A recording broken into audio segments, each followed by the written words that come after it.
شروع کرتا ہوں اللہ کے نام سے جو بڑا مہربان اور نہایت رحم کرنے والا ہے۔ حضرت ابو ہریرہ رضی اللہ تعالیٰ عنہ کہا کرتے تھے کہ اللہ کی قسم جس کے سوا کوئی معبود نہیں، میں زمانہ نبوی میں بھوک کے مارے زمین پر اپنے پیٹ کے بل لیٹ جاتا تھا، اور کبھی میں بھوک کے مارے اپنے پیٹ پر پتھر باندھا کرتا تھا۔ ایک دن میں اس راستے پر بیٹھ گیا جس سے صحابہ نکلتے تھے۔ ابو بکر صدیق رضی اللہ تعالیٰ عنہ گزرے اور میں نے ان سے کتاب اللہ کی ایک آیت کے بارے میں پوچھا۔ میرے پوچھنے کا مقصد صرف یہ تھا کہ وہ مجھے کچھ کھلا دیں، مگر وہ چلے گئے اور کچھ نہیں کیا۔ پھر عمر رضی اللہ تعالیٰ عنہ میرے پاس سے گزرے، میں نے ان سے بھی قرآن مجید کی ایک آیت پوچھی اور پوچھنے کا مقصد صرف یہ تھا کہ وہ مجھے کچھ کھلا دیں، مگر وہ بھی گزر گئے اور کچھ نہیں کیا۔ اس کے بعد نبی کریم صلی اللہ علیہ وآلہ وسلم گزرے اور آپ نے جب مجھے دیکھا تو مسکرا دیے، اور جو میرے دل میں اور جو میرے چہرے پر تھا آپ نے پہچان لیا۔ پھر آپ صلی اللہ علیہ وآلہ وسلم نے فرمایا، اباہر؟ میں نے عرض کیا لبیک یا رسول اللہ۔ فرمایا میرے ساتھ آ جاؤ، اور آپ چلنے لگے۔ میں نبی کریم صلی اللہ علیہ وآلہ وسلم کے پیچھے چل دیا۔ پھر نبی کریم صلی اللہ علیہ وآلہ وسلم اندر گھر تشریف لے گئے۔ پھر میں نے اجازت چاہی اور مجھے اجازت ملی۔ جب آپ داخل ہوئے تو ایک پیالے میں دودھ ملا۔ دریافت فرمایا کہ یہ دودھ کہاں سے آیا ہے؟ کہا فلاں یا فلانی نے نبی کریم صلی اللہ علیہ وآلہ وسلم کے لیے تحفہ میں بھیجا ہے۔ نبی کریم صلی اللہ علیہ وآلہ وسلم نے فرمایا، اباہر؟ میں نے عرض کیا لبیک یا رسول اللہ۔ فرمایا اہل صفا کے پاس جاؤ اور انہیں بھی میرے پاس بلا لاؤ۔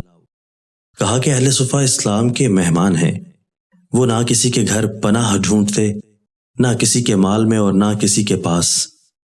جب نبی کریم صلی اللہ علیہ وآلہ وسلم کے پاس صدقہ آتا تو اسے نبی کریم صلی اللہ علیہ وآلہ وسلم انہی کے پاس بھیج دیتے اور خود اس میں سے کچھ نہ رکھتے۔ البتہ جب آپ کے پاس تحفہ آتا تو انہیں بلوا بھیجتے اور خود بھی اس میں سے کچھ کھاتے اور انہیں بھی شریک کرتے۔ چنانچہ مجھے یہ بات ناگوار گزری اور میں نے سوچا کہ یہ دودھ ہے ہی کتنا کہ سارے صفا والوں میں تقسیم ہو۔ اس کا حقدار میں تھا کہ اسے پی کر کچھ قوت حاصل کرتا۔ جب صفا والے آئیں گے تو نبی کریم صلی اللہ علیہ وآلہ وسلم مجھ سے فرمائیں گے اور میں انہیں اسے دے دوں گا۔ مجھے تو شاید اس دودھ میں سے کچھ بھی نہیں ملے گا، لیکن اللہ اور اس کے رسول کی حکم برداری کے سوا کوئی اور چارہ بھی نہیں تھا۔ چنانچہ میں ان کے پاس آیا اور نبی کریم صلی اللہ علیہ وآلہ وسلم کی دعوت پہنچائی۔ وہ آ گئے اور اجازت چاہی، انہیں اجازت مل گئی۔ پھر وہ گھر میں اپنی اپنی جگہ بیٹھ گئے۔ نبی کریم صلی اللہ علیہ وآلہ وسلم نے فرمایا باہر؟ میں نے عرض کیا لبیک یا رسول اللہ۔ فرمایا لو اور اسے ان سب حاضرین کو دے دو۔ بیان کیا کہ پھر میں نے پیالہ پکڑ لیا اور ایک ایک کو دینے لگا۔ ایک شخص دودھ پی کر جب سیراب ہو جاتا تو مجھے پیالہ واپس کر دیتا، پھر دوسرے شخص کو دیتا، وہ بھی سیراب ہو کر پیتا، پھر پیالہ مجھ کو واپس کر دیتا، اور اسی طرح تیسرا پی کر مجھے پیالہ واپس کر دیتا۔ اس طرح میں نبی کریم صلی اللہ علیہ وآلہ وسلم تک پہنچا۔ لوگ پی کر سیراب ہو چکے تھے۔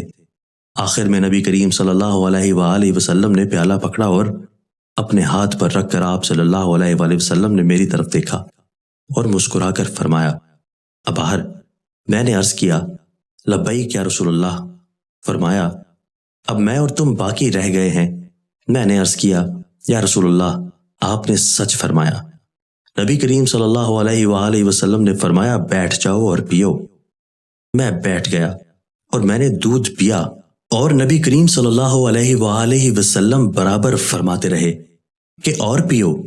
آخر مجھے کہنا پڑا نہیں، اس ذات کی قسم جس نے آپ کو حق کے ساتھ بھیجا ہے، اب بالکل گنجائش نہیں ہے۔ نبی کریم صلی اللہ علیہ وآلہ وسلم نے فرمایا پھر مجھے دے دو۔ میں نے پیالہ نبی کریم صلی اللہ علیہ وآلہ وسلم کو دے دیا۔ آپ صلی اللہ علیہ وآلہ وسلم نے اللہ کی حمد بیان کی اور بسم اللہ پڑھ کر بچا ہوا خود بھی گئے۔